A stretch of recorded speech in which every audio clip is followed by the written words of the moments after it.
না মানে আমি বুঝি না, এই যে তোরা ডাইরেক্টলি বলতে পারিস না তোর ব্রেকআপ হয়েছে, এই যে একটা নেকা মার্কা স্টোরি দিবি, স্ট্যাটাস দিবি।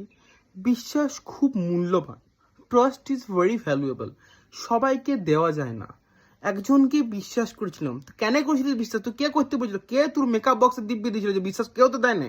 তো নেকাপনা করা যখন তুই ঢুকছিলিস, আমার এই একটি প্রশ্ন, যখন তুই প্রেমের হাঁড়িতে চুদুর বুদুর করে ঢুকছিলিস তখন তো তুই এইসব করিস না। এখন তোর নিম পাতা জোড়া জোড়া প্রেমে আমার জীবন পুরা হয়ে গেছে, এখন তোর এইসব ভেলকিবাজি শুরু হয়েছে। এইসব তুই স্টোরি দিবি, কিউরিসিটির বসে 10টা লোক জিজ্ঞেস করবে, তখন তো পোষাবে না। নিয়ে 10টা লোক যখন 12টা লোক হবে, নিয়ে তোর অ্যাটেনশন লিয়ার ইচ্ছা হবে, তুই 12 জনকে অ্যাটেনশন দিবি, তুই 12 রাত্রে হয়ে যাবি। নিয়ে তুই কি করবি? তুই কোনো একটি সোমবারে সবুজ চুড়ি পরে মহাদেবের মাথায় জল ঢেলে দিবি। আমার মহাদেবের মতো ছাড়ি, মহাদেব চড়ায় না, নেমে এসে চড়াই দিন। আমি যদি মহাদেবকে চড়াই দিতাম, পায়ে বেল কাটা গুঁজে দিতাম, ত্রিশুল গুঁজে দিতাম। পার্বতী আসছে 10টা তো 10টা চর চড়াই দিবে। ভগবান মার খাস না, চড়ানো দরকার। মন্দিরে ধরে চুলের মতো ঢক ঠুকি দেওয়া দরকার।